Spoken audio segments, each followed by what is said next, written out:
ምድርንም በውሃ ላይ ያለ ካስማ ከነልብሱ ያጸና ደመናን ያለ ድምጽ የሚነዳው አየርን ሳይታይ የሚያስጉዘው የሚታየውንም የማይታየውንም የፈጠረ ኃያሉ አምላክ የሰራዊት ጌታ እግዚአብሔር ከዘላለም እስከ ዘላለም ለስም አጠራሩ ክብር ምስጋና ይግባው። ረድኤተ እግዚአብሔርን አጋዥ በማድረግ ዛሬ የምንማርበት የትምህርታችን ርዕስ የቀደመችውን መንገድ ጠይቁ እወቁ በዚህ ኃይለ ቃል ይሆናል።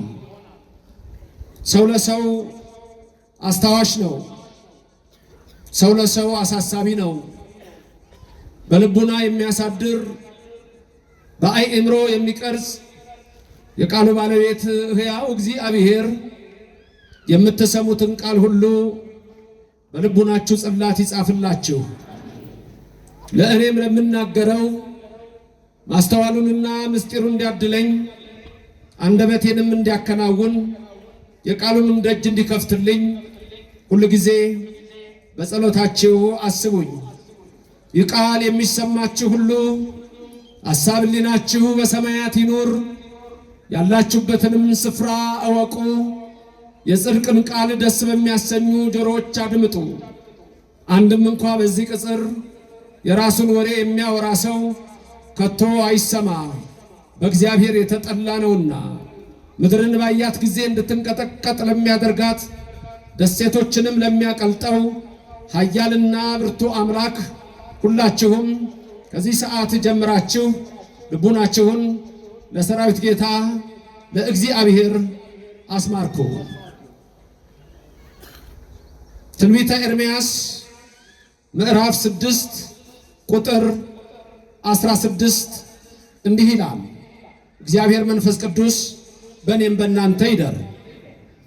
እግዚአብሔር እንዲህ ይላል፣ በመንገድ ላይ ቁሙ ተመልከቱ፣ የቀደመችውንም መንገድ ጠይቁ፣ መልካሚቱ መንገድ ወዴት እንደሆነች እወቁ፣ በእርሷም ላይ ሂዱ፣ ለነፍሳችሁ ዕረፍት ታገኛላችሁ።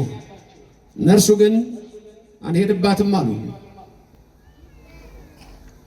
ስለ ቃሉ እግዚአብሔር የተመሰገነ ይሁን። ከኔ ቀጥላችሁ እዚህ ኤርምያስ ነቢይ በተናገረው ምዕራፍ 6 ቁጥር 16 ላይ ብቻ ኃይለ ቃሉን ከኔ እየደገማችሁ ተናገሩ። ቁሙ፣ ከኔ ቀጥላችሁ በሉ። ቁሙ፣ ተመልከቱ፣ ጠይቁ፣ እወቁ፣ ሂዱ፣ እረፉ። በጣም ደስ የሚያሰኝ ቃል ነው። እግዚአብሔር የተመሰገነ ይሁን፣ ስሙ ምስጉን ይሁን። ልብ በሉ።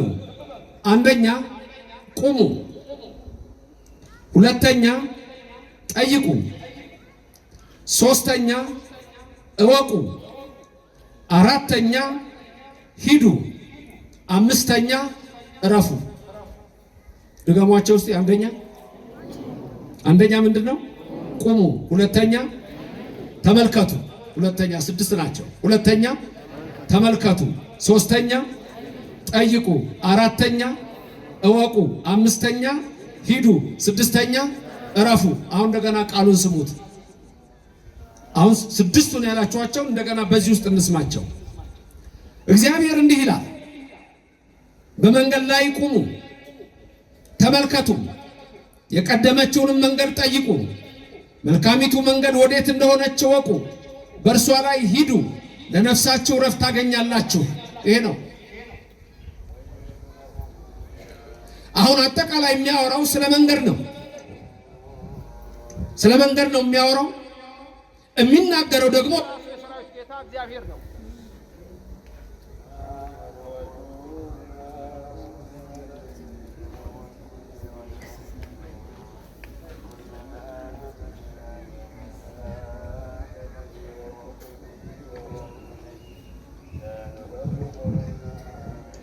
የሚናገረው የሰራዊት ጌታ እግዚአብሔር ነው።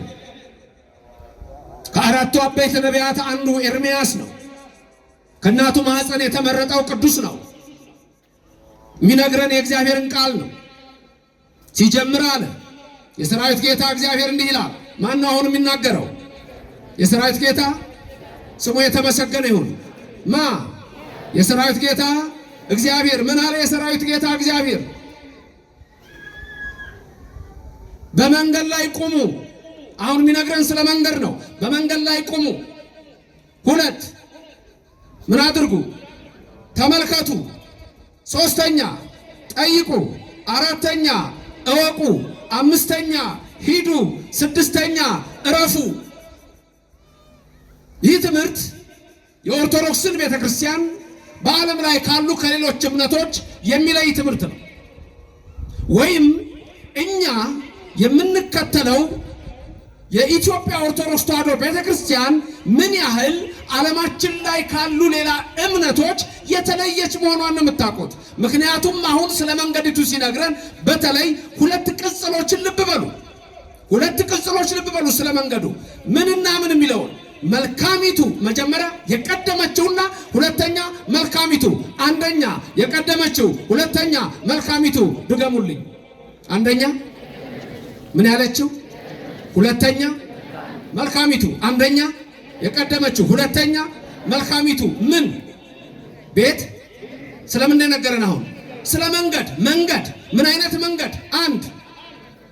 አንድ የቀደመችቱ፣ 2ኛ የቀደመችቱ ምን መንገድ፣ መልካሚቱ ምን መንገድ። ከዛ 6 ነገሮች። ስለዚህ መልካም መንገድ 1ኛ ቁሙ፣ 2ኛ ተመልከቱ፣ 3ኛ ጠይቁ፣ 4ኛ እወቁ፣ 5ኛ ሂዱባት፣ 6ኛ እረፉ። የነፍስ ረፍት የሚሰጥ እግዚአብሔር ስሙ ከዘላለም እስከ ዘላለም የተመሰገነ ይሁን። ይሄ ሁሉ የምናወራው ኤርምያስ 6:16 ነው። ዋና ዋና ጥቅሶች በዚህ ትምህርት ላይ 3 ናቸው። 1ኛ ኤርምያስ 6:16፣ 2ኛ ማቴዎስ 7:13፣ 3ኛ መዝሙረ ዳዊት 1። የነዚህ ሐሳብ ስለ 2 መንገድ፣ ስለ 2 ሰዎች፣ ስለ 2 አስተሳሰብ፣ ስለ 2 መነሻ፣ ስለ 2 መጨረሻ። አንድ ሰው ዘላለማዊ ሕይወት ለማግኘት በየትኛው መንገድ መሄድ እንዳለበት እረፉ የሚለው ስለ ዘላለማዊ ሕይወት ነው። የት ነው የምናርፈው? የመጨረሻ ማረፊያችን የት ነው? 4 ጥያቄዎች አነሳለሁ። እነዚህ 4 ጥያቄዎች ፊሎሶፊካል ናቸው፣ ሪሊጂየስ ናቸው። እኛ መልስ የምንሰጥባቸው 4 ጥያቄዎች። ከኔ ቀጥላችሁ ድገሙ 4ቱን ጥያቄዎች። 1ኛ እኔ ማን ነኝ? ማን? 2ኛ ከየት መጣሁ? 3ኛ እዚህ ምን እሰራለሁ? 4ኛ መጨረሻዬ ወዴት ነው? 1ኛ 2ኛ 3ኛ 4ኛ። ይሄ በጣም ወሳኝ ጥያቄ ነው። እነዚህ ጥያቄዎች የመጀመሪያው እኔ ማን ነኝ የሚለው question of identity ይባላል። የማንነት ጥያቄ ነው። እኔ ማን ነኝ? question of identity። ፊሎሶፊ የምትማሩ ሰዎች ወይም ሌላ ነገር የምትማሩ ሰዎች አንዱ የመጀመሪያው ጥያቄ question of identity ነው። እኔ ማን ነኝ ነው። ሁለተኛው ምን ነበር? ምን ነበር ሁለተኛው? ከየት? question of origin ነው። ከየት መጣሁ? መነሻዬ ምንድን ነው? ከየት ነው የመጣሁት ነው። ሶስተኛው ደግሞ እዚህ ምን እሰራለሁ? question of purpose ነው። ፐርፐዝ ነው። ምንድን ነው የምሰራው? 4ኛው ጥያቄ ደግሞ መጨረሻዬ question of destination።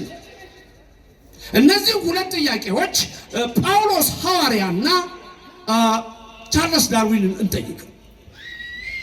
2ቱን ጥያቄዎች ጳውሎስ ሐዋርያ ለነዚህ 4 ጥያቄዎች የሚሰጠን መልስና ቻርልስ ዳርዊን ለነዚህ 4 ጥያቄዎች የሚሰጠን መልስ። 1ኛ ጥያቄ ማን ነበር? እኔ ማን ነኝ? ጳውሎስ ሐዋርያ እኔ ማን ነኝ ለሚለው የሚሰጠን መልስ ምንድን ነው? እኛ አሁን የምንማረውን ነው። ምንድን ነኝ? ፍጡር ነኝ። ምንድን ነኝ? ሰው ነኝ። ይሄ ነው። ዳርዊንም ይሄንን አይክድም። ዳርዊን ምንድን ነህ? ሰው ነኝ። ወደ 2ኛው ጥያቄ እንምጣ። ቅዱስ ጳውሎስ ሐዋርያ የሚነግረን ምንድን ነው? ከየት መጣው? ጳውሎስ ሐዋርያ የሚነግረን ምንድን ነው? በአርዮስፋጎስ በአቴና በጥንቷ ከተማ ጳውሎስ ሐዋርያ በመንገድ ላይ ሲሄድ የኢፊቆሮስ ወገኖችና የኢስጦይኮች ወገኖች ይላቸዋል። አማርኛው ኢፊቆሮስ ይለዋል። የኢፒኩሬስ ሐሳብ ነው። ኢፒኩሬኒዝም የሚባል የፍልስፍና መንገድ ነው። ቅድመ ልደተ ክርስቶስ ከ300 ዓመታት በፊት ኢፒኩሬስ የተባለ ሰው የጀመረው አስተሳሰብ ነበረ። ኢፒኩሬስ የሚለው ብላ፣ ጠጣ፣ ነገ ትሞታለህ፣ ይሄ ሰማይ የሚባል ነገር ምንም የለም ነው የሚለው። መደሰት ብቻ ነው። ሂዱኒዝም የሚባል መደሰት፣ መሳቅ፣ ዝም ብሎ በዓለም ላይ ብቻ ባለ ሩክሰት ቆሽሾ ዘላለማዊ ሕይወት የሚባል ነገር የለም ነው የሚለው። ስቶይሲዝም የሚባሉት ደግሞ ነገር አዳዲስ ነገሮችን በመስማት እንደው ዝም ብሎ ዝም በማለት ብቻ ጽድቅ አለ ብለው የሚያስቡ ናቸው። ሐዋርያው ጳውሎስ ወደ አቴና ከተማ ሲገባ ከኤፊቆሮስ ወገኖችና ከኢስጦይኮች ጋር ሲገናኝ ሲነጋገር ምንድነው አንተ የምትለው? አዳዲስ አማልክትን የምታወራ ትመስላለህ አሉት። እሱ ግን የሚነግራቸው ስለ ኢየሱስ ክርስቶስ ነበረ። እነሱ የማይገባቸው አንድ ነገር አለ። ከመቃብር በላይ ሌላ ሕይወት የለም ብለው ያስባሉ። ታዲያ ጳውሎስ ሐዋርያ ያን የታላቁን አምላካችንን ከሰማየ ሰማያት የወረደ ከድንግል ማርያም የተወለደ በ30 ዘመኑ ተጠምቆ በቀራንዮ አደባባይ ቅድም ሊቁ ሲነግሩ እንደነበረው እጆቹን ለሕማም ዘርግቶ የሾህ አክሊል ደፍቶ ደሙን አፍሶ ያዳነን የሁላችን ቤዛ ሞትን ቀምሶ በሦስተኛው ቀን ግን ሙስና መቃብርን አጥፍቶ ድል አድርጎ የተነሳውን ኢየሱስ ክርስቶስን ይነግራቸው ነበር። ክብርና ምስጋና ለሥላሴ ይሁን። ምንድነው የምታወራው? አዳዲስ አማልክት የምታወራ ትመስላለህ አሉት። አዳዲስ አማልክት አላወራም፣ አንድ አምላክ ነው የማወራው አለ። በአርዮስፋጎስ የጠቢባን ስብስብ ታላቁ ስፍራ እነ ደማሪስ ባሉበት በዛ ሰዓት ቅዱስ ጳውሎስ እንዲህ አላቸው። እግዚአብሔር እርሱ ከአንድ ፈጠረን። ሶስት ነገር አለ። ከኔ ቀጥላችሁ ድገሙ። በእርሱ ሕያዋን ነን፣ በእርሱ እንቀሰቀሳለን፣ በእርሱ እንኖራለን። ሶስት ነገሮች።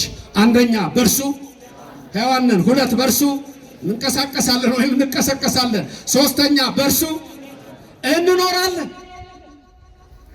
ከየት መጣሁ? ያኔ በዓለመ መላእክት እንደነበረው ከንቱ ሐሳብ ራሳችንን ፈጠርን አንልም። ከየት መጣሁ? በእርሱ አለ። በእርሱ የሚለው እግዚአብሔርን፣ እግዚአብሔር አስገኝ የሌለው አስገኝ ነው። አንኮዝድ ኮዝ ይባላል በኮስሞሎጂካል ፕሩፍ አርጊመንት። አንዳንድ ወጣቶች ስላየው ነው እንደዚህ ነገሮች ማወራው። አንኮዝድ ኮዝድ ነው እግዚአብሔር። ፕራይመሪ ኮዝ ነው እግዚአብሔር። አስገኝ የሌለው ነው። ሁሉን የሚያስገኝ እሱ ነው። ዘላለም የሚኖር ነው። ሰማይን የዘረጋው እርሱ ነው። ምድርን የመሰረተው እርሱ ነው። እኛን የፈጠረ እርሱ ነው። የሚታየውንም የማይታየውንም ሁሉ የፈጠረ እርሱ ነው። እነሆ ጳውሎስ ሐዋርያ ምን አለ? በእርሱ በእግዚአብሔር አለ አንደኛ ሕያዋን ነን፣ ሕያው አድርጎ ፈጥሮናል አለ። ሕያው አድርጎ የፈጠረን ክብር ምስጋና ይግባው። ሁለተኛ በእርሱ እንቀሰቀሳለን፣ ብንሞት እንኳን አለ ከመቃብር እንወጣለን። ለዚህ ነው በአንደኛ ቆሮንቶስ ምዕራፍ 15 ቁጥር 20 ላይ ለትንሣኤያችን በኩር ሆኖ ተነስቷል ይላል። አማርኛው መጽሐፍ በኩራት ይላል፣ ስህተት ነው። በኩር ሆኖ ተነስቷል። በአርዮስፋጎስ የባህል ማዕከል የነገራቸው ይሄን ነበር። በእርሱ ሕያዋን ነን፣ በእርሱ እንንቀሳቀሳለን። አሁን የምንንቀሳቀሰው በእርሱ ነው። ከመቃብርም እንደገና ተቀስቅሰን እንወጣለን አለ። ሶስተኛ እንኖራለን አለ። ሁላችንን የፈጠረ ለዘላለም ሕይወት ነው። ሁላችንን ያዘጋጀን ለዘላለም መንግስት ነው። እረፉ የሚለው መጨረሻ ላይ እሱን ነው። ለዚህ ነው ቅዳሴ መጨረሻ ላይ የመጨረሻው ቃል እቱ በሰላም ማለት መንግስተ ሰማያት በሰላም ግቡ ማለት ነው። ክብርና ምስጋና ለሥላሴ ይሁን። እግዚአብሔር የተመሰገነ ይሁን። ዳርዊን ኢቮሉሽን ቲዮሪ the origin of the species የዳርዊን እሳቤ ሰው ከየት መጣ? መልስ የለውም። ከእግዚአብሔር የሚል መልስ የለውም። ከዚህ በፊት ነግሬያቸዋለሁ። ልጁ ትምህርት ቤት ገባና ሰው የመጣው ከዝንጀሮ ነው ተባለ። እቤት ገባና አባዬ ሰው የመጣው ከየት ነው? ቲቸር ከዝንጀሮ ነው አሉ። አዎ ከዝንጀሮ ነው የመጣ ነው አሉ። ከዝንጀሮ? አዎ ከዝንጀሮ። ጓዳ ገባ እናቱ ጋር እማዬ ሰው ከየት ነው የመጣው? ከእግዚአብሔር። አባዬ እኮ ከዝንጀሮ አለኝ። እሱ የራሱን ዘመዶች ነግረዋል፣ እኔ የራሴን ዘመዶች ነግሬሃለሁ። ዳርዊን የራሱን እሳቤ ይነግርሃል፣ ዳርዊን የራሱን ቲዮሪ ይነግርሃል። መጽሐፍ ቅዱስ ደግሞ የሚነግረን የእግዚአብሔርን ነገር ነው። ዓለማት ሁሉ የሚታየውም የማይታየውም ከአንዱ ከማይታየው ከእግዚአብሔር። ሁለተኛው ጥያቄ ከየት መጣሁ? የኔና የእናንተ መልስ ከማን ነው? ከማን ነው? ለስም አጠራሩ ክብር ምስጋና ይግባው። ዳርዊን ግን ይሄንን አይቀበልም። የሳይንሱ እሳቤ ሌላ ነው። ግማሹ በቢግ ባንግ ቲዮሪ ይልሃል፣ ግማሹ በሚኒ ቲዮሪ ይልሃል። አንድ ነገር ግን ነግራቸዋለሁ፣ ማታውቁት ሆኖ አይደለም። በዚሽ ምድር ላይ ጠቢብ የተባለ አንድ ብርጭቆ ውሃ ማምጣት የቻለ ማንም የለም። ክብር ምስጋና ይግባው ለእግዚአብሔር። እግዚአብሔር ብቻ ይሄንን ዓለም አድርጎታል። አስታውሳለሁ በመጀመሪያ ትምህርታችን እያዜምን መኑ ይመስለከምና አማልክት እግዚኦ ብለን ነበር። በዚህ ስፍራ ላይ እውነት ነው። ከአማልክት የሚመስልህ ማን ነው? እግዚአብሔር ሆይ የሚመስልህ የለም። አሕዛብን ሁሉ በትቢያ እነሆ በሚዛን እንዳለ ይተቢያ ያለሁ የሚለው የኔና የእናንተ አምላክ እግዚአብሔር ነው። ስሙ የተመሰገነ ይሁንልን። ማን ነው ፈጣሪያችን? ሰማይን የዘረጋው ማን ነው? ፀሐይን በቀን ያሰለጠነው ማን ነው? ጨረቃን ከዋክብትን በሌሊት የሚያደርገው ማን ነው? ንገሩኝ፣ ምድርን በውኃ ላይ ያጸናው ማን ነው? ማን ነው? ክብርና ምስጋና ለስሙ ይድረሰው። የኔና የእናንተ አምላክ መዝሙር ላይ መሰለኝ ጭብጨባ የሌለው ብቻ እንደ ልማዳቸው። ዳርዊን ይህንን አያውቅም። ትምህርት ቤት የምትማረው ትምህርት ሁሉ ዜሮ። ዓለም ላይ ስንት መጽሐፍ አለ ይታወቃል? ትልቁ ላይብረሪ የት እንደሆነ የምታውቋላችሁ? ዓለም ላይ ትልቁ ላይብረሪ፣ ትልቁ ቤተ መጻሕፍት የትኛው ነው? ምን የሚባለው ነው ታውቁታላችሁ? ኮንግረስ ላይብረሪ ይባላል። በዋሽንግተን ዲሲ ነው የሚገኘው። ጉግል ብታደርጉ መጽሐፍ ድንገት እዛ መጽሐፍ ያሉት እዛ ላይብረሪ ውስጥ ከ30 ሚሊዮን በላይ መጽሐፍት አሉ። ከስንት ሚሊዮን? እነዚህ 30 ሚሊዮን መጽሐፍት የተጻፉት ከኤ እስከዚህ ብቻ ባሉ ፊደሎች ነው። ልክ አይደል? ከኤ እስከዚህ ነው አለ ፊደል እስከ ዜድ፣ ከዛ ውጪ ፊደል አለ። ይሄ ሁሉ መጽሐፍ በእነዚህ ስፔሊንጎች ብቻ ነው የተጻፈው። ቤታችሁ ትልቅ መጽሐፍ አለ ከሀስ ከፈለ ፊደሉ ከሀስ ከፈለ ኤቢሲዲ እንኳን ነው ኤቢሲዲ ነው፣ ሌላ ነገር የለውም፣ ትርጉም የለውም። የኛ ሀገር ትርጉም አለው።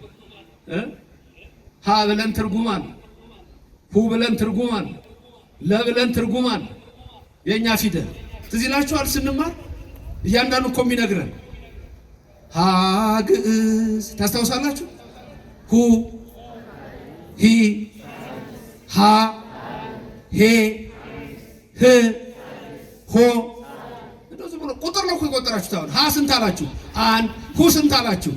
በዛች አካሄድ ዘ ሰቨን ኦርደርስ እነሱን ጠራናቸው። ሀ አንድ ነች፣ ሁ አንድ ሁለት ነች፣ ሂ አንድ ሶስት ነች፣ ሃ አንድ አራት ናት፣ ሄ አንድ አምስት ናት፣ ህ አንድ ስድስት ናት፣ ሆ አንድ ሰባት ናት፣ ለ ሁለት ናት፣ ሉ ሁለት ሁለት ናት።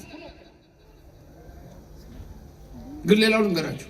ሀ ምን ግዕዝ በአብ ይመሰላል፣ ሁ ከአብ በወልድ ይመሰላል፣ ሂ ሳልስ በማን ይመሰላል? በመንፈስ ቅዱስ። አብ ወልድ መንፈስ ቅዱስ ደግሞ ሚስጥረ ምን ይባላል? ሥላሴ። ሀ ሚስጥረ ሥጋዌ። ከዛ እየቀጠልክ ሆ ላይ ስትደርስ ሚስጥረ ትንሣኤ ሙታን።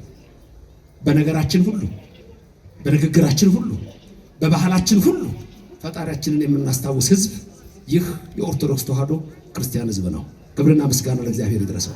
የዓለሙ እሳቤ ግን ስለ መንገዱ አይነግረንም። እውነተኛው መንገድ የቱ ነው አይነግረንም። ዓለም ድብልቅልቅ ውስጥ ነው። እንደ ሰናዖር ግንብ ድብልቅልቅ ውስጥ ነው። የእግዚአብሔርን መንገድ ለማወቅ ሰዎች ይቸገራሉ። መጨረሻዬስ ወዴት ነው የሚለው ጥያቄ ከባድ ነው። እዚህ ምድር ለምን መጣው የታወቀ ነው። ተመልከቱ፣ በአዳም በሔዋን ምክንያት መተናል። ግን በዚህ አንቀርም። ምክንያቱም ሶስት አይነት ህይወት አለ። ሶስት አይነት ህይወት ከኔ ቀጥላችሁ ተናገሩ። ሶስት አይነት ህይወት። ህይወት መልአካዊ በተፈጥሮ ይሰጣል፣ በሞት አይወሰድም፣ እንደተሰጠ ይቀራል። ሕይወት ሰማያዊ በተፈጥሮ ይሰጣል፣ በሞት ይወሰዳል፣ በትንሣኤ ዘጉባኤ ይመለሳል። ሕይወት እንስሳዊ በተፈጥሮ ይሰጣል፣ በሞት ይወሰዳል፣ እንደተወሰደ ይቀራል። ምንድን ነው ያወራሁት? ሌላ ጊዜ ተማሩ። እዚህ ሊቃውንት አሉ። እንግዳ ተከብሬ ነው እንጂ እዚህ ሊቃውንት አሉ የሚያስተምሯቸው። እንግዳ ሆኜ ነው እንደው እንግዳ ስለሚከበር ትንሽ ተናገር ተብዬ።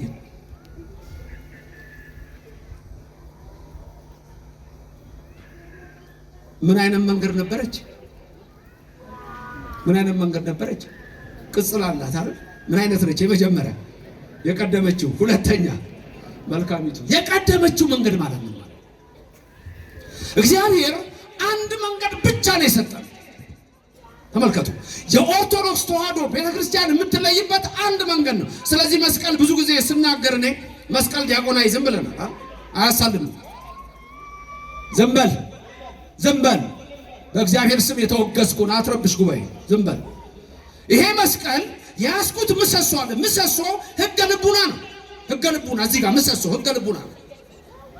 ዲያቆን መስቀል ይዞ የማይባርክበት ምክንያት እዚህ ጋር የምታዋት አራቷ ማዕዘን ደግሞ የብሉይ ኪዳንን የሕገ ኦሪትን የታቦቱን ነው የምትነግረን።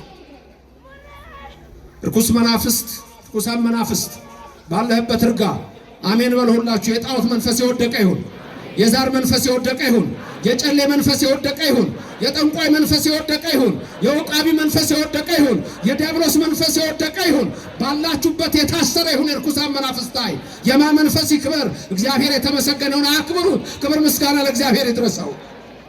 ማይመስገን ክብር ምስጋና ለእግዚአብሔር። ሁላችሁም አመስግኑት። እግዚአብሔር የተመሰገነ ይሁን። ባለህበት ታሰር ባለህበት። ይህ መስቀል መሃሉ ላይ ሕገ ልቡና ነው።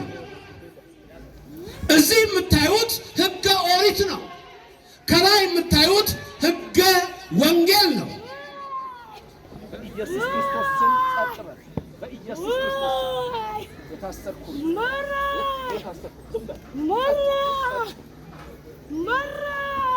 ስለዚህ የኢትዮጵያ ኦርቶዶክስ ተዋሕዶ ቤተክርስቲያን አንድ መንገድ ያላት ስትሆን አንዱ መንገድ ግን 3 ደረጃዎች አሉት።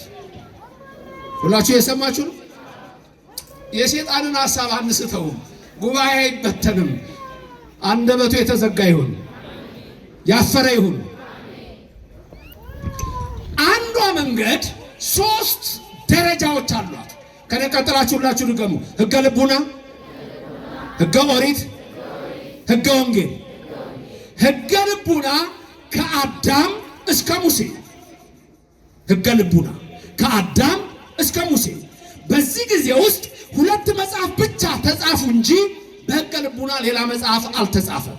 2ቱ በሕገ ልቡና የተጻፉት መጽሐፎች መጽሐፈ ሄኖክና መጽሐፈ ኢዮብ ናቸው። በሕገ ልቡና የተጻፉት በሱ እየመገባቸው ልቦናቸው ውስጥ በተጻፈ ሕግ ይላል። ሮሜ 2:14 ላይ ስታዩ በልቡናቸው የተጻፈ ሕግ ይላቸዋል። ሁለተኛው ሕግ ደግሞ ከሙሴ እስከ ዮሐንስ መጥምቅ ነው። ከሙሴ እስከ ዮሐንስ መጥምቅ ያለው ሕግ ደግሞ ሕገ ኦሪት ይባላል። በዛ የብሉይ መጽሐፍ ተጻፉልን። 3ኛው ሕግ ግን ሕገ ወንጌል የተባለው ጌታችን መድኃኒታችን ኢየሱስ ክርስቶስ መጥቶ የመሰረተልን አንዲቱ መንገድ ናት። ስንት ደረጃዎች አሏት እቺ አንዲቱ መንገድ? 3። የመጀመሪያው ሕገ 2 3 ሕገ ልቡና እንዴት መሰላችሁ? በአናሎጂ ልንገራችሁ። ሕፃን ልጅ ሕገ ልቡና ነው ያለው። በቃ ሌላ ነገር የለውም። ትንሽ ከፍ ሲል ግን ሕፃኑ ወዴት ይደርሳል? ጉርምስና ላይ አይደል? ከዛ ምን ይሰማሃል? ጉርምስና ላይ ራስን የምትችል ይመስልሃል? ከቤትሽ ወጥተሽ መኖር የምትችል ይመስልሻል? የቆመውን እቆርጣለሁ፣ የተጋደመውን እፈልጣለሁ፣ አንድ ነገር ብትናገረኝ ጥርስን አራግፈዋለሁ። አረ እንደሱ አለ። ታይሰን የተባለ ቦክሰኛ ትዝ ይላችኋል? የምታስታውሷላችሁ? ታይሰን ነው። አሁን አታስታውሱ? አንዴ እርግጠኛ አይደለም ከሰው ነው የሰማሁት። ግን ስትሰነዝር ምን ለማድረግ ነው ተባለ። አንዴ በጣም ስትሰነዝር ምን ለማድረግ ነው አለው። የአፍንጫውን አጥንት አንጎል ውስጥ ለማጠራቀም ነው ይሰነዝራል። አቤት ትዕቢት! በኋላ ግን ጆሮ ሲነክሳየ ነው አይደል? የሆሊፊልድን ጆሮ ነክሶ ሲተፋየ ነው። ይገርማል። እቺ ወጣትነት ስሜት ግን በብሉይ ኪዳን ልንገራችሁ፣ ጥርስ ስለ ጥርስ፣ አይን ስለ አይን። ከዛ መረጋጋት ይመጣል። እድሜ ከፍ ይላል፣ ቀዝቀዝ ይላል። እዛ ጋር ሰውየው ምን ይላል? ኧረ ተውት እኛም አልፈንበት ነው ይላል። ተረጋግቷል። ኧረ ተይ እባክሽ እኛም አልፈንበት ነው ይላል። እንደሱ ነው የሚለው። ተው ይላል። ያቺ መረጋጋት ዘመን እንደ ሕገ ወንጌል ናት። በዚህ ነው የማስቀምጠው። 3 ደረጃዎች አንድ ቤት ሲሰራ 3 ደረጃዎች ይኖራሉ። የመጀመሪያው ደረጃ ሕገ ልቡና ነው። ሁለተኛው ደረጃ ሕገ ኦሪት ነው። ሶስተኛው ደረጃ ሕገ ወንጌል ነው። ከዛ ወደ ቤት እንደምትገቡ ወደ መንግስተ ሰማያት መግባት ነው። እረፉ፣ ለነፍሳችሁ እረፍት ታገኛላችሁ። ስለዚህ መንገዲቱ ምን አይነት መንገድ ነች ነው ያለው። መጀመሪያ ምን አይነት መንገድ ነች? የቀደመችቱ የእኛን እምነት ይሄን በ3ቱ ደረጃ የነገርኳችሁን የሚቀድም እምነት ዓለም ላይ የለም። ለምሳሌ ቡዲዝም እምነት አለ፣ የሂንዱይዝም እምነት አለ፣ የኮንፉሽኒዝም እምነት አለ፣ የጃይኒዝም እምነት አለ፣ የዞሮአስትሪያኒዝም እምነት አለ። እነዚህ እምነቶች አሉ። እነዚህ እምነቶች በተለይ ከሕገ ልቡና በፊት የነበሩ እምነቶች ናቸው። ከሕገ ክርስትና ይቅርታ፣ ሕገ ልቡናን አይቀድሙም፣ ሕገ ኦሪትንም አይቀድሙም። እነዚህ እምነቶች በዚህ ምድር ላይ ለብዙ ሰዎች መጥተዋል፣ ግን ሕይወት አልሆኑም። ምክንያቱም የቀደመችቱን መንገድ ጠይቁ፣ እወቁ፣ ተመልከቱ፣ ሂዱባት፣ እረፍት ታገኛላችሁ የተባለው እነዛ መንገዶች እረፍት አይሰጡም። በቡዲዝም ትንሣኤ ሙታን የለም። በሂንዱይዝም ሰው ከሞተ በኋላ ወይ ከብት ይሆናል ወይ ውሻ ይሆናል፣ ሌላ ነገር የለም። በዞሮአስትሪያኒዝም እምነት ትንሣኤ ሙታን የለም። በኮንፊውሽኒዝም እምነት ትንሣኤ ሙታን የለም። ስለዚህ ነፍስ እረፍት አታገኝም። እረፍት የምታገኝበትን መንገድ የሰማይ አምላካችን እግዚአብሔር መጥቶ ያሳየን። በመጀመሪያ ሕገ ልቡናን ከዛም ሕገ ኦሪትን ዛሬም ሕገ ወንጌልን ሰጥቶን የዘላለም መንግሥት ቃሌን የሚሰማ የዘላለም ሕይወት አለ ብሎ ነገረን። ክብርና ምስጋና ለእግዚአብሔር ይድረሰው። አልዓዛር አልዓዛር ጻማ አለው በቢታንያ። የአልዓዛር የማርያምና የማርታ ወንድም ከሞተ 4 ቀን ሆኖት ተቀብሮ ኢየሱስ ክርስቶስ ወደዛ መጣ ይላል። ለስም አጠራሩ ክብር ምስጋና ይግባው። ወዴት ቀበራችሁት አለ። የተዋሃደው ሥጋ አላዋቂ እንደሆነ ሲያሳየን ወዴት ቀበራችሁት አለ። ማርታና ማርያም አለቀሱ። ማርታም እንዲህ አለች፣ ጌታዬ ሆይ አንተ በዚህ ኖረ ቢሆን ኖሮ ወንድማችን አልዓዛር ባልሞተ ነበር አለችው። እርሱ በሁሉ ቦታ የሞላ መሆኑን አላወቀችም። ማርታ እመኚ፣ ወንድምሽ ይነሳል። ማይነሳል። በቡዲዝም መነሳት የለም። በዞሮአስትሪያኒዝም መነሳት የለም። የነፍስ ረፍት የለም። ያለው በዚች እምነት ውስጥ ነው። ወንድምሽ ይነሳል። በትንሣኤ ዘጉባኤ እንደሚነሳው ቃል አለች፣ የተማረች ስለሆነች። አይ አሁን ይነሳል። ሄደ። አልዓዛር አልዓዛር ውጣ አለው። አልዓዛር አልዓዛር ማፋ ናውጣ ሲለው የሞተው ሰው ብድግ አለ ይላል። የኔና የእናንተ አምላክ ይሄ ነው። ክብርና ምስጋና ለስሙ ይድረሰው። ለነፍሳችሁ ረፍት ታገኛላችሁ። ይሄ ነው የኔና እናንተ እምነት፣ ረፍት የምናገኝበት እምነት ነው። የቀደመችው መንገድ እቺ ናት። ደግሞ ምንድነች? ሁለተኛው ምን ነበረች? ምን አይነቷ? መልካሚቱ። መልካሚቱ። ሌሎች መልካም አይደሉማ፣ መልካምነት የለባቸውም። የኔና የእናንተ እኮ ምልክታችን መስቀል ነው። መስቀል ደግሞ እኮ የሰው ልጅ መግደያ አይደለም። የአንዳንዶች ምልክት ሰይፍ እኮ ነው። የአንዳንዶች ምልክት ሰይፍ ነው። በእኔና በእናንተ ዘንድ ግን ያድን። ጴጥሮስ መልስ ወደ ሰገባው የኢየሱስ ክርስቶስ ቃል ወገኖቼ፣ ይቺ መልካሚቱ መንገድ መልካም የምታሳይ፣ መልካምን የምታስተምር፣ መልካም የምታደርግ ይቺ ቅድስት ቤተ ክርስቲያን ነች። የቀደመች ነች። የሚቀድማት የለም። መልካም ናት። ደግነትን የምታስተምር ናት። ስለዚህ እቺ መንገድ አንደኛ ምን ነበር? ቁሙ መንገዷ ላይ ማለት ቁሙ ዝም ብሎ መቆም አይደለም አይደል? ጽኑ ነው። በእምነት መጽናት ነው። መንገድ ሲል ሃይማኖት ነው። ራሱ ኢየሱስ ክርስቶስ በዮሐንስ ወንጌል ምዕራፍ 14 ቁጥር 6 ላይ እንዲህ የሚል ቃል ታገኛላችሁ።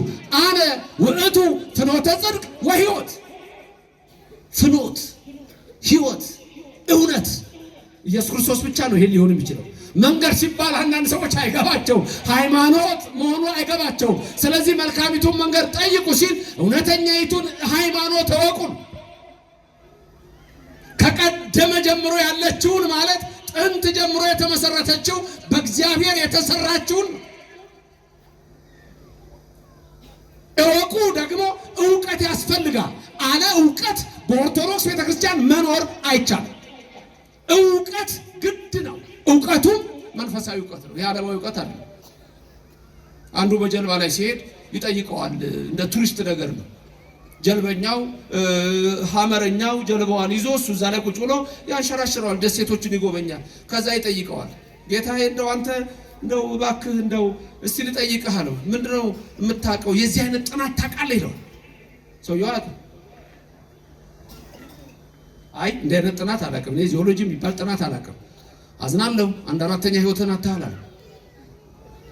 ጂኦሎጂ ጥናት ስላላወቀ ትንሽ ሄደና ደግሞ ይሄን ውስጥ ጥናት ታውቃለህ? አላውቅም፣ 1/4 ህይወትን አታላል። ትንሽ ሄዱ፣ ሌላ ጠየቀው። ይሄንንም አላውቅም አለ። 1/4 ህይወት አታላል። ሰውየው የሚኖረው በ1/4 ህይወት ብቻ ሆነ።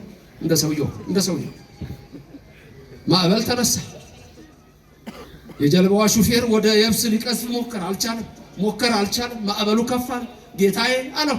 ጠያቂ ተጠያቂ ሆነው ዋና ይችላሉ አለ። ምን ተጨንቋል። ዋና ይችላሉ አለ። አልችልም። እንግዲህ 1/4ኛም አይደለም 2/4ኛም አይደለም፣ እርሱ ያጡት ሙሉ ህይወት ነው አለ። የዓለም ትምህርት ምንም አይነት ህይወት አይሰጥም። እስቲ ከአንደኛ እስከ 12 ክፍል ተምራችኋል ወይም ከአንደኛ እስከ 10 ተምራችኋል። ኮሌጅ የተማራችሁ አላችሁ፣ ዩኒቨርሲቲ ገብታችሁ የተማራላችሁ። የዘላለም ህይወትን አግኝታችኋል። ከዩኒቨርሲቲ ነግረውናል ስለ ዘላለም ህይወት። የዘላለም ህይወት የሚገኝባት ቅድስት ቤተክርስቲያንና ኦርቶዶክስ ተዋሕዶ ቤተክርስቲያን ብዙ እምነቶች ይኖራሉ። በነዛ ውስጥ ግን የዘላለም ህይወትም ሊኖር አይችልም። መንገዲቱ አንድ ናት፣ እሷም ሃይማኖት ናት። መንገድ ሃይማኖት መሆኑን ማወቅ ለሚፈልጉ ደግሞ የሐዋርያት ሥራ ምዕራፍ 9ን ተመልከቱ። ጳውሎስ ሐዋርያ ጥንት ሳውል በነበረበት ዘመን ወደ ደማስቆ ሲሄድ ምንድን ነበር የሚለው ቃሉ? በዛ መንገድ የሚሄዱትን ሊገድል ነው የሚለው። በዛ መንገድ ማለት በኦርቶዶክስ ተዋሕዶ ቤተክርስቲያን ማለት ነው። ክብርና ምስጋና ለእግዚአብሔር ይድረሰው። እዚች ለመግባት ተጋደሉ እንደተባለ ታውቃላችሁ። ተጋደሉ ተመልከቱ። ገድል የምንለው ዝም ብለን አይደለም። በኦርቶዶክስ ተዋሕዶ ቤተክርስቲያን ገድል ብለን ስለ ገድል ስናወራ ዝም ብሎ የሚነገር እንዳይመስላችሁ። ምክንያቱም በሉቃስ ወንጌል ላይ ስለዚች መንገድ ሲነግረን ራሱ ጌታችን ኢየሱስ ክርስቶስ የሉቃስ ወንጌል ምዕራፍ 13 ቁጥር 24 ላይ እንዲህ ይላል፣ በጠበበው በር ለመግባት ተጋደሉ እላችኋለሁና። ቃሉን ድገሙት ከኔ ቀጥላችሁ። በጠበበው በር ለመግባት ተጋደሉ እላችኋለሁ። ይህንን ያለው ማን ነው? ኢየሱስ ክርስቶስ። ተጋደሉ። ገድል የምንለው ስለተጋደሉ ሰዎች ታሪክ ነው። ዝም ብሎ አለ። በኦርቶዶክስ ተዋሕዶ ቤተክርስቲያን ገድል ሲባል አንዳንድ ሰዎች ገድል ድርሳናት ለሃይማኖት አይጠቀሱም ሲባል ለማያምኑ ሰዎች ነው እንጂ ለእኛ አይጠቀሳል። ለማያምኑ ሰዎች አይደለም ገድል ድርሳን መጽሐፍ ቅዱስን በአግባቡ የላቸው። የሌለ ነገር አጠቅስለትም፣ ባለ ነገር ነው የምንነጋገረው። ለዛ ነው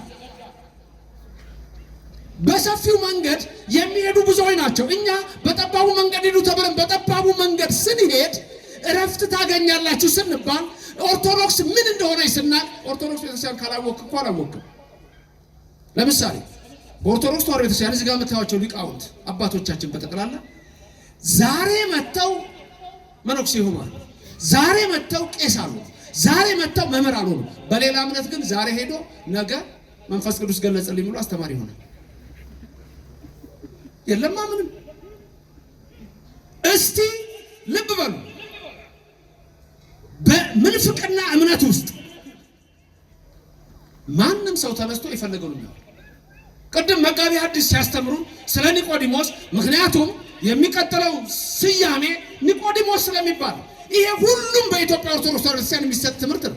ዘለን ዝም ብለን የምናስተምረው ዛሬ ምን እንቀድስ ብለን አንከራከርም። ተጽፏል ቅዳሴው።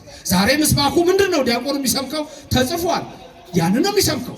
በዛ ዘንድ ግን ያ የለም። ብድግ ይላል ገለጠልኝ አለ። የገለጠለትን ገለጠልኝ። ማን ነው የሚገልጥለት? እሱ ትልቁ ጥያቄ እሱ። ማን ነው የገለጠለት? ዛሬ ምን ጸልየው ስለ ሳቅ ነው። እኔ አንዴ ጎላ ሚካኤል መጥቶ ምስክርነት ይሰጣ ብዙ ጊዜ አወራለሁ። ከመሰረተ ክርስቶስ የተመለሰ ሰው መጣና ምን አለ? ዛሬ ምን ጸልየው ስለ ሳቅ ነው አለ። ከናይጄሪያ ነው የመጣው አለ ፓስተሩ። ሴቶቹ ደግሞ የናይጄሪያ ቀሚስ ለብሰው ማለት የሚሄዱት እዛ ራሱ ላይ ካደ ትውልድ እና ዛሬ ስለ ሳቅ ነው አለ። ዛሬ ስለ ዳንስ ነው ተባልና አለ። ተለማመዱና ነው በዘፈን ተባልና ስለ ቃል እኮ። ከዛ ደግሞ ዛሬ ስለ ትዳር ነው ምን ጸልየው አለ። እንደውም እንደምታረጉት አለ ስትጸልዩ ስለ ትዳር ሁላችሁም አንድ አይናችሁን ያዙ። ከዛ ቀጥታ ተሽከርከሩ። እንዲህ ስትሽከረከሩ አይናችሁ ግጥምጥም ካለ እሷ ሚስትህ ነች፣ እሱ ባልሽ ነው። አሁን እንደቀልድ ነው እንደምናየው። ጽርሐ ጽዮን ጎላ ሚካኤል መጥቶ ምስክርነት ሰጠ ነው የሚላችሁ። ከዛ በኋላ አሻን ተሽከረከርናል። ተሽከረከርኩና ግጥም እላለሁ አለ ከጓደኛዬ እናት ጋር። መንገዱ መልካም አይደለም። መንገዱ የቀደመ አይደለም። መንገዱ እረፍት የሚሰጥ አይደለም። እንደውም የርኩሳን መናፍስት ኃይል የሚያሳድር ነው። እዩዋቸው። መንፈሳቸው የተጨነቀ፣ ኑሯቸው የተጨነቀ፣ ህይወታቸው የተጨነቀ ነው። አንሄድባትም አሉ እኮ ነው የሚለው። ብዙዎች እኮ ነው የሚለው። ኤርምያስ ነብይ የሚናገረውንና የክብር ባለቤት ኢየሱስ ክርስቶስ የሚናገረውን ነው። ኤርምያስ ምን አለ? የቀደመችውን መንገድ በሷ ጠይቁ፣ እወቁ፣ ሂዱ፣ ለነፍሳችሁ እረፍት ታገኛላችሁ አለ። የሁላችን አምላክ የድንግል ልጅ አብ ልጅ ኢየሱስ ክርስቶስ ደግሞ በጠበበው በር ግቡ፣ ለነፍሳችሁ እረፍት ታገኛላችሁ። ብዙዎች ግን በሰፊው መንገድ ይሄዳሉ አለ። ብዙዎች በሰፊው መንገድ ይሄዳሉ አለ። እነማን ናቸው በሰፊው መንገድ የሚሄዱት? አንደኛ ረሲዓን፣ ሁለተኛ ኃጥአን፣ ሶስተኛ የሚሳለቁ ሰዎች ናቸው፣ ተሳልቃን ናቸው። ይሄንን የሚነግረን ደግሞ ልበ አምላክ ዳዊት ነው። ዳዊት ልበ አምላክ ደግሞ የሚነግረን መንፈስ ቅዱስ የገለጠለትን ነው። ያ ትንሽ ብላቴና ከሚጠብቅበት በጎች ከሚጠብቅበት ተጠርቶ ንጉሥ የሆነ ንዑሳነ እምኀበየ ሬዛ በቤታሁ አለ። እኔ ታናሹ ነኝ፣ ታናሽ ብላቴና በቤቴ ትንሹ ነኝ። የአባቴን በጎች ጠብቅ ነበረ። ወሪያ ባጋቡ መኑ ነገሩ ለእግዚእ። ኧረ የእኔን ነገር ለአምላክ የነገረው ማን ነው? እግዚአብሔር ደግሞ ማን ይነግረዋል? እሱ አምላክ ነው። የልብን የሚያይ እነሆ የሚመለከት፣ ሳይለምኑት ትንሽ ቢለምኑት አብዝቶ የሚሰጥ፣ ልብና ኩላሊትን መርምሮ የሚያውቅ፣ ኧረ ሳይመረምር የሚያውቅ አለ። እግዚአብሔር ሰማኝ አለ። ለዘላለም ክብርና ምስጋና ይግባው፣ ስሙ የተመሰገነ ይሁንልን። ታዲያ ይህ ልበ አምላክ ዳዊት ምን አለን? በጠባቡ መንገድ ስለሚሄዱትና በሰፊው መንገድ ስለሚሄዱት ባጭሩ እንዲያስቀመጠ ብፁዕ ኢብፁዕ። ድገሙ። ብፁዕ ኢብፁዕ። ብፁዕ እና ኢብፁዕ፣ የተመሰገነ እና ያልተመሰገነ። ታዲያ ልበ አምላክ ዳዊት አባቶቻችን በስርዓቱ የመጀመሪያ አድርገውታል። መዝሙረ ዳዊት ላይ የመጀመሪያ የተናገረው አይደለም፣ ግን በመጀመሪያው ላይ ተቀምጧል። ዳዊት የደገማቸው ሰዎች የምታውቁት ነው። የመጀመሪያው ላይ ያለው ነው። እዛ ላይ የሚነግረን ልበ አምላክ ዳዊት ስለ ብፁዕ ብእሲና ስለ ኢብፁዕ ብእሲ ነው። ወይም ስለ ምስጉን ሰውና ስለ ኃጥእ ሰው ነው። ልበ አምላክ ዳዊት ሲናገር ብፁዕ ብእሲ ዘኢሖረ በምክረ ረሲዓን ይላል። ረሲዓን በሰፊው የሚሄዱ ናቸው። በእነሱ ምክር ያልሄደ ይላል። ዘኢሖረ ያልሄደ፣ በምን ያልሄደ? በረሲዓን ምክር ያልሄደ። ሁለተኛ ብፁዕ ብእሲ ወዘኢቆመ ውስተ ፍኖተ ኃጥአን ብዙ ብእሲ በኃጥአን ፍኖት ያልቆመ ነው አለ። ያም የኤርምያስን ቃል የጠበቀው ነው ይላል። ሶስተኛ ብዙ ብእሲ ወዘኢነበረ ውስተ መንበረ መስተሳልቃን ይላል። በመስተሳልቃን ወንበር ላይ ያልተቀመጠ ከኔ ቀጥላችሁ ተናገሩ ሁላችሁ። ዘኢሆረ ወዘኢቆመ ወዘኢነበረ በአማርኛ ያልሄደ ያልቆመ ያልተቀመጠ አንድ ምን የሆነ ያልሄደ ሁለት ያልቆመ ሶስት በማ አንድ በረሲዓን ሁለት በኃጥአን ሶስት በመስተሳልቅ። ገባችሁ ትምህርቱ? ዘኢሆረ ዘኢቆመ ዘኢነበረ በማ መንገድ መጀመሪያ በረሲዓን ምክር ያልሄደ ሁለት በኃጥአን መንገድ ያልቆመ ሶስት በመስተሳልቃን ወንበር ያልተቀመጠ። የመጀመሪያው እርምጃ ምንድነው? መሄድ ነው። መሄድ በሐሳብ መሄድ፣ በእምነት መሄድ፣ በስተት አለ፣ ተቃራኒውም አለ። የመጀመሪያ እርምጃ መሄድ። ሁለተኛው ደግሞ እዛ ቦታ ደርሶ ምን መሆን ነው? መቆም። ሶስተኛ የቆመውን ይላል እዛው ይዘፈዘፋል፣ ቁጭ። አየሁ ብዙ ብእሲ ደገኛው የኦርቶዶክሳዊ የተዋህዶ ልጅ ክርስቲያኑ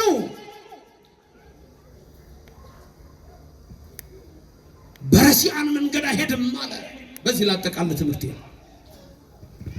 በረሲዓን መንገድ። ረሲዓን የሚባሉት እነማን ናቸው ካላችሁኝ፣ ረሲዓን የሚባሉ እግዚአብሔርን የረሱ ዘየብስ ላይ ለርዕሱ በራሱ ላይ የሚበድል መዝሙር 13 ቁጥር 1 በመዝሙር 13 ቁጥር 1 ላይ ልበ አምላክ ዳዊት እንዲህ አለ፣ ይብል አብድ በልቡ አልቦ እግዚአብሔር።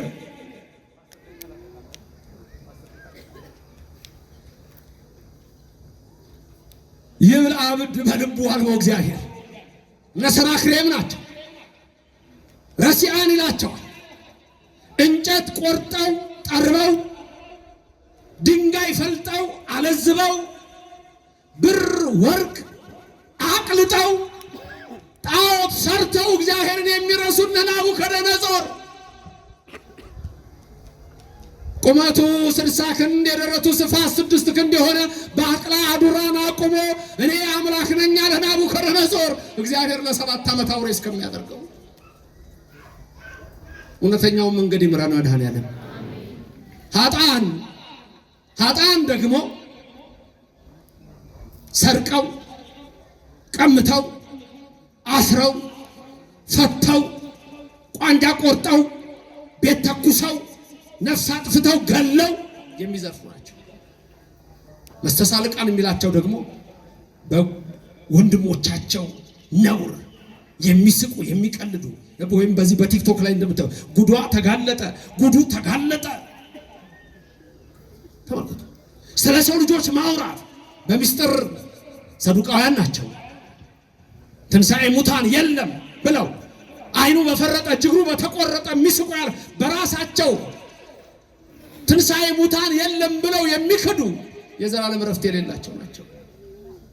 ስለዚህ ብፁዕ ሰው የተባለው ብፁዕ ሰው በረሲዓን ምክር አይሄድም፣ በኃጥአን መንገድም አይቆምም፣ በመስተሳልቃንም ወንበር አይቀመጥም። አንተ ክርስቲያናዊ የእግዚአብሔር ነህ። አንቺ ክርስቲያናዊ የእግዚአብሔር ነሽ። እግዚአብሔር እንዲህ ይላል አይደል ያለን ኤርምያስ። እግዚአብሔር እንዲህ ይላል፣ የቀደመችውን መንገድ በመንገድ ላይ ቁሙ፣ የቀደመችውን መንገድ ጠይቁ፣ መልካሚቱን መንገድ እወቁ። ኦርቶዶክስ በእውቀት ላይ ያለች ነች። የኦርቶዶክስ ሕዝብ አንባቢ ነው። እንደ ኦርቶዶክስ አንባቢ የለም። ጠዋት ተነስቶ ዳዊትን የሚደግመው እኮ አነበበ። ውዳሴ ማርያም የሚደግመው እኮ አነበበ። የእውቀት ቤት ነች ቤተክርስቲያኗ። ምንድነው? ለምንድነው ሁለት ቄሶች የሚቀድሱ? ለምንድነው ሶስት ዲያቆኖች የሚኖሩ? ለምንድነው ከቤተልሔም የምንመጣው? ለምንድነው ጫማ የምናውልቀው? ለምንድነው ወንዶች እንዲህ ሴቶች እንደሚቀመጡት? ለምንድነው ነጠላ የምለብሰው? ለምንድነው የምቆርበው? ምንድነው የማደርገው? አምስቱ ሃይማኖት ምስጢራት ምንድናቸው? ሰባቱ ምስጢራት ምንድናቸው? እምነት ምንድነው? ስርዓት ምንድነው? ኦርቶዶክስ ተዋሕዶ ቤተክርስቲያን ይሄንን ተምረህ ነው እንጂ ዝም ብሎ በቃል ዝም ብሎ በመንገድ ዝም ብሎ እንደ ውሃ ፈሳሽ እንደ እንግዳ ደራሽ ያለ ነገር የለንም። መሰረት ያለው ነገር ነው ያለን ከአዳም እስከ ምጽአት። ስለዚህ መንገድ እሱ ነው።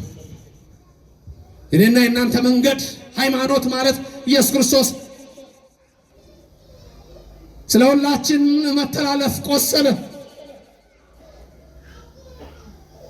ብዙዎች በእሱ ላይ መሄድ አልቻሉም። አይሁድ ቆመው ቀሩ። ፈሪሳውያን ሰዱቃውያን አላመኑበት። ባየነው ጊዜ ደም ግባት የለውም ብሎ ኢሳይያስ ተናገረ። ስለ መተላለፋችን ደቀቀ። እርሱ በደል ሳይኖርበት ተሰቀለ። ሕሙሙን በወንዝ ዳር መጻጉዕን የፈወሰ አልጋን ተሸክመ ሂድ ያለ ባየነው ጊዜ ደም ግባት የለውም እንደተቀሰፈ ቆጠርነው። እርሱ ግን ስለ መተላለፋችን ደቀቀ፣ በመገረፉ ቁስል እኛ ተፈወስን አለ። ስለ ዘመዶቹ ስለ አይሁድ ሲናገር እኛ ኦርቶዶክሳውያን ግን እናውቀዋለን። ባየነው ጊዜ ለእኛ ደም ግባት አለው። የድንግል ማርያም ልጅ ደም ግባት አለው። ነግሮናል ዳዊት አስቀድሞ ምኑን በሀበሰ ወቱት በውስተ ሕዝብ በነ ሐና በነ ቀያፋ የተናቀ በሮማውያን በአይሁድ ዘንድ እነሆ ያ የተናቀው በቀራንዮ አደባባይ እጆቹን ለሕማም የዘረጋው 13ቱን ሕማማተ መስቀል የታገሰው የሾህ አክሊል የደፋው እኛ እናውቀዋለን እንደ ዮሐንስ አፈወርቅ። ቀንድ እያለው የማይወጋ በግ አለ። ቀንድ እያለው የማይወጋ በግ። ኧረ ምን አይነት ትሕትና ነው አለ። እናንተ የምትወዱት ሰዎች አለ አልቅሱለት። ውሃ ጠየቀ የዝናቡ ጌታ። ውቅያኖስን ባህርን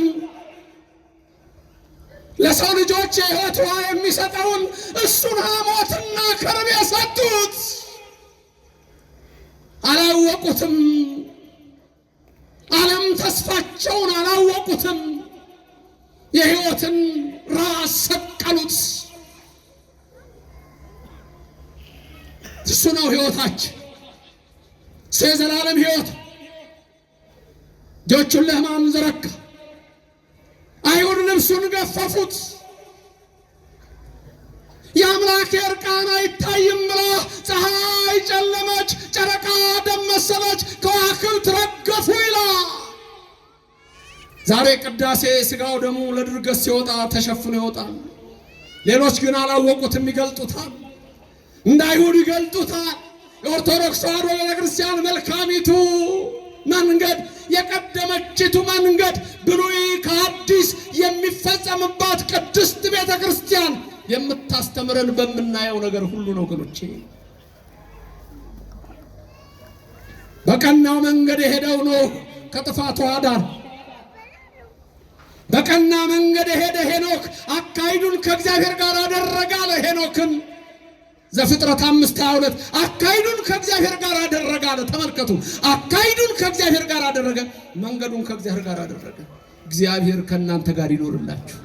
እንደ ኤማውስ መንገደኞች አብሯችሁ ይሄድ። ከእሱ ጋር የሄዱ ሁሉም ፍጻሜያቸው እሱ ነው። መንግስታቸው እግዚአብሔር ነው። ሕይወታቸው እሱ ነው። በቀራንዮ የተሰቀለው የኔና የናንተ ቤዛ ነው። የዘላለም መንግስቱን ሊያወርሰን ነው። መልካሚቱ መንገድ ኦርቶዶክስ ተዋሕዶ ናት። የቀደመችው መንገድ ኦርቶዶክስ ተዋሕዶ ናት። እቺ ክርስትናችን ነች። ዓለም ላይ አንዲት መንገድ ብቻ ነች ያለችው።